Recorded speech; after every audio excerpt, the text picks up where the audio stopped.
Đây là Hyundai Palisade 2026 ha, một chiếc xe hoàn toàn mới luôn. Và ngày hôm nay thì chúng tôi sẽ lái thử chiếc xe này. Ok. Wow. Nhìn thực tế bên ngoài thì cái xe này nó rất là dài các bạn ơi. Chiếc xe này dài hơn thế hệ trước, trục cơ sở của nó cũng dài hơn thế hệ trước. Và đây là cái diện mạo đầu tiên các bạn nhìn thấy nè. Với Palisade thế hệ bây giờ thì mình đánh giá là nó có một cái thiết kế nhìn nó ra một cái vai chủ tịch hơn rất là nhiều ha.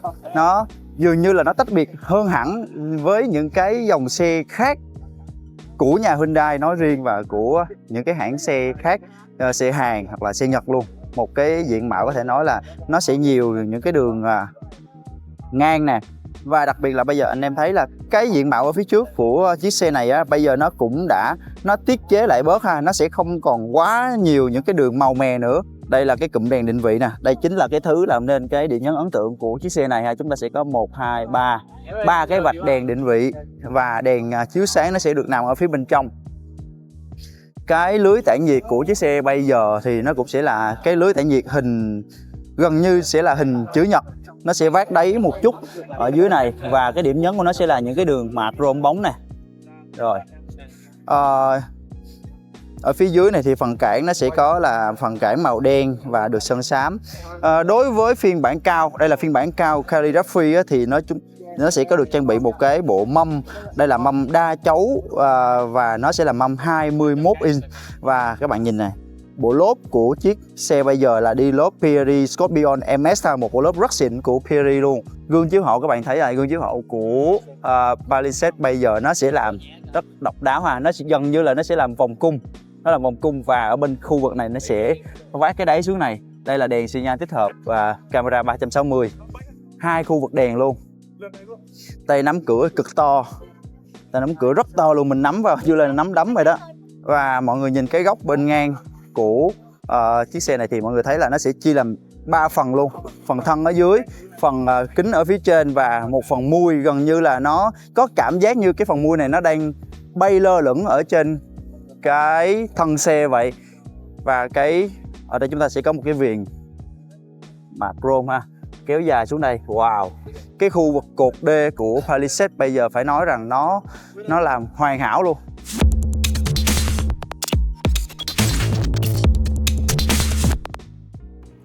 Ghế này nó còn có chức năng là có thể biến thành một cái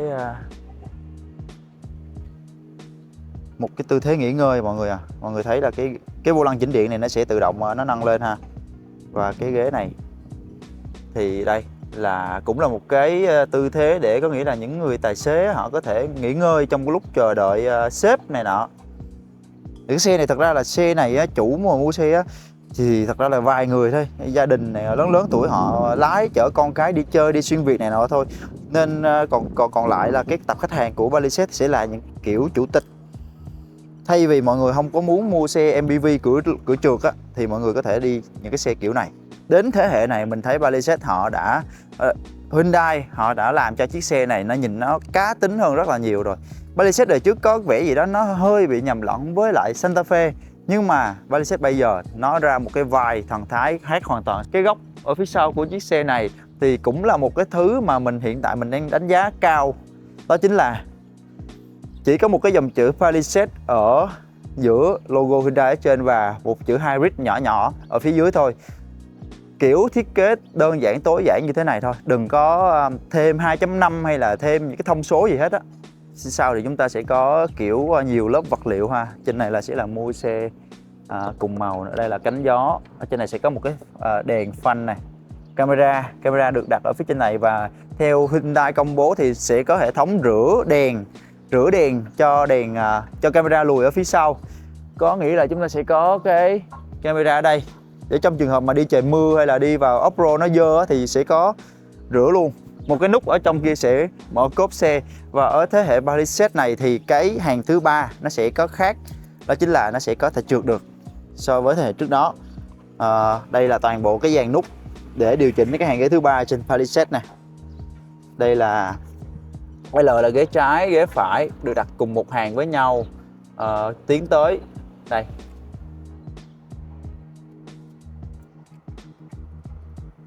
Đây các bạn thấy là cái ghế nó đang tiến tới lùi nè. Đó, đây là một cái điểm khác so với thế hệ trước nha. Thế hệ trước thì nó chỉ có gập điện thôi, nó sẽ không có tiến tới lùi. Trục cơ sở của chiếc xe này so với thế hệ trước nó đã được tăng lên rồi, nên nó sẽ là kiểu dài hơn. Nó gần như là những cái xe SUV full size. Rồi mình sẽ gặp lại hàng ghế. Đây, gặp lại cho mọi người này. Đấy, gặp lại này. Rồi, lùi em nói ra một chút. Hàng ghế thứ hai phải gặp lại luôn. Hệ ghế trên cái xe này phải nói là một cái hệ ghế nó giống như là ma trận vậy á mọi người. Nó sẽ có rất nhiều cái chức năng. Mình sẽ ngồi hàng ghế thứ ba trên xe này. Hàng ghế thứ hai nãy mình đã chỉnh thoải mái rồi. Hàng ghế thứ ba này, ghế thứ ba cũng tương đối là ok đấy. Hàng ghế thứ ba của xe này ngồi như là hàng ghế thứ hai của xe hãng C mọi người ạ. Đây chúng ta sẽ có chỉnh ghế đây nữa nè. Rồi đây là sưởi ghế ha. Đây là khu hộp để cốc ha. Tất cả những cái cổng sạc của xe này thì đều là cổng sạc 100W, cổng sạc xi luôn. Rất xịn. Trên này sẽ có cửa gió, đèn. Ở đây còn có những cái móc này. Cái móc này để khi mà chúng ta gập ghế lại á, mọi người có thể chở đồ được nhiều nha. Mọi người xem là cái độ rộng của hàng ghế thứ ba trên chiếc Palisade này. Cái ghế này thì nó đang lùi phía sau, còn cái ghế này mình đã đẩy lên phía trước rồi. Và thật sự là mình ngồi nè, anh em thấy là ngồi rất là, mình ngồi như thế này là cái bắp này nó vẫn đỡ được cái bắp chân mình nha. Cái bệ ở dưới này nó vẫn đỡ được bắp chân mình ha. Gối thì vừa chạm, siêu rộng, rất rộng luôn. Rồi cái cảm giác ngồi ở phía sau này á, qua những cái gờ nó cũng kiểu nó chắc á, cái khung xe này siêu chắc. Bịch. Và cái chiếc này đặc biệt của nó là cách âm siêu tốt luôn. Ngồi trong xe này dường như là mình không nghe được cái tiếng xe chạy sát bên luôn á. Cách âm rất là tốt. Cảm giác đầu tiên khi mà bước vào cái xe này đó chính là mọi thứ nó đều kiểu to, làm to bản và khổng lồ, giống như là bước vào một cái kiểu căn biệt thự đồ nội thất siêu to luôn. Mình nhìn sơ qua thì mình thấy có một cái cảm giác đó chính là những cái chi tiết của chiếc Palisade này bây giờ nó sẽ được làm theo kiểu tròn các bạn à. Góc nó sẽ là bo tròn ha. Kể cả cái lẫy tay nắm cửa cũng là dạng tròn nè. Rồi đây là nhớ ghế 2 vị trí ha. Những cái chi tiết này á, thì bây giờ nó sẽ là kiểu nhựa và nó được sơn bạc. Tổng thể của chiếc xe này nó sẽ có là màu đen và những cái chi tiết nó sẽ là sơn bạc. Đây là sẽ có một phần gọi là gần như là vân gỗ đây nè, mọi người. Nhìn sơ qua thì để có hai cái cửa sổ trời nó sẽ là tách biệt nhau. Một cái màn hình kéo dài. Ở đây là màn hình cong các bạn à. Đây là một cái màn hình cong. Bây giờ thì mình thấy là cái đồng hồ bên này nó đang hiển thị là tốc độ nè. Đây là vòng tua. Bên này sẽ là hiển thị của hệ thống hybrid đây. Vô lăng thì dạng tròn luôn, vô lăng dạng tròn và nó sẽ không có kiểu vát đáy vát gì hết. Cầm vào cái cảm giác đầu tiên là nó mềm, rất là mềm. Đây, đặc sản rất là lạ, rất là độc đáo của nhà Hyundai. Đây là nút Start Stop được đặt ở trên khu vực cần số này luôn. Giống như là các bạn đang cầm một cái chày. Rồi chuyển số thì chúng ta sẽ là xoay để chuyển số. Đây là nút để chỉnh cái hệ thống chế độ lái của chiếc xe. Thì mình thấy là Eco, Sport và có My Drive.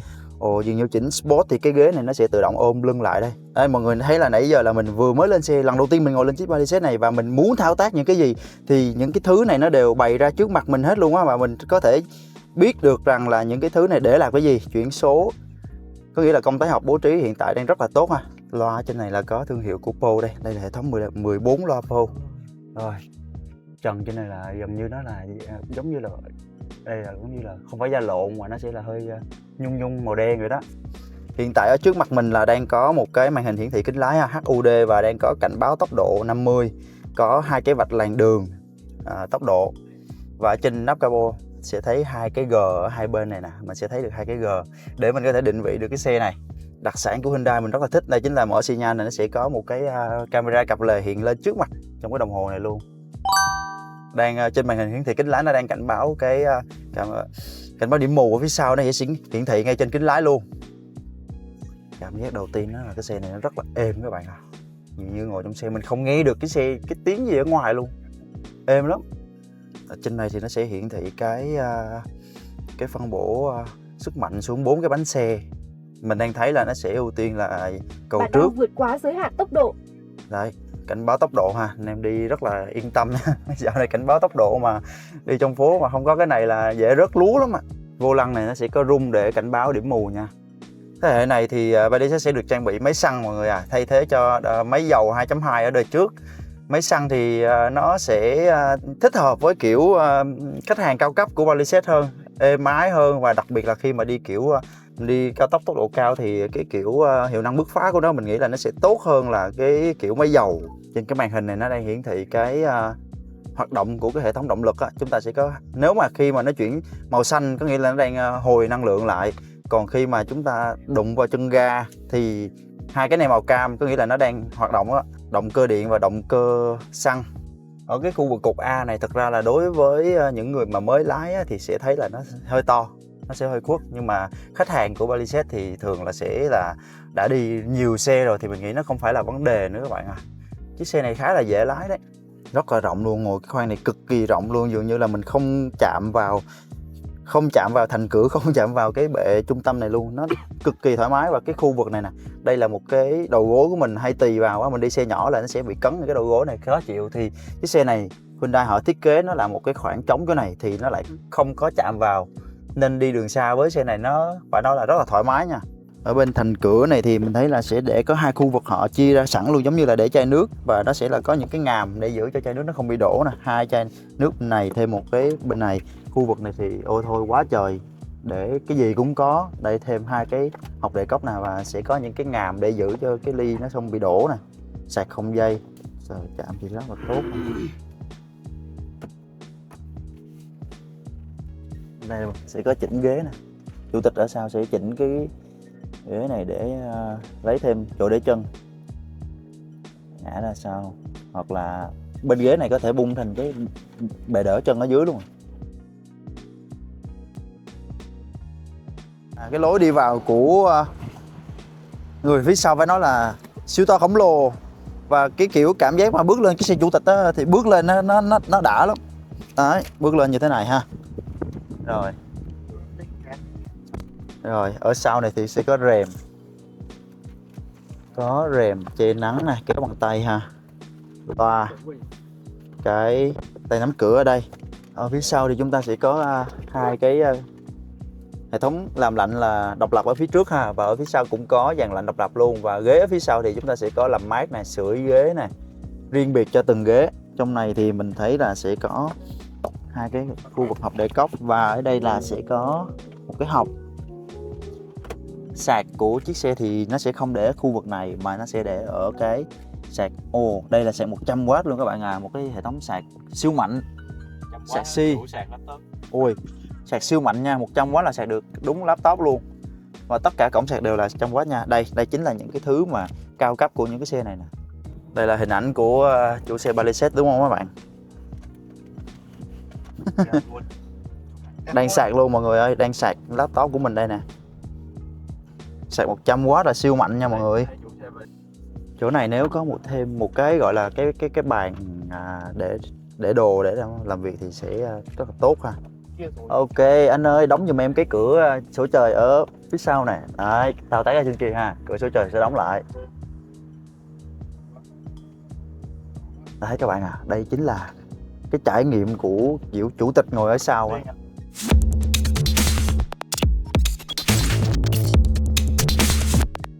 Với cái tầm giá mà Hyundai dự kiến bán chiếc này là từ 1,5 tỷ cho tới 1,7 tỷ cho phiên bản thấp Prestige hoặc là phiên bản cao Calligraphy, thì mình nghĩ là một cái mức giá đang rất là hợp lý để cho mà khách hàng cũ của Palisade sẽ đổi lên xe mới. Bởi vì giá xe cũ nó cũng đã 1,4 tỷ, 1,5 tỷ mấy chục rồi, thì đổi tầm trăm mấy đối với tập khách hàng của Palisade không phải là vấn đề luôn. Đặc biệt là chúng ta sẽ có xe rộng hơn, xe mới.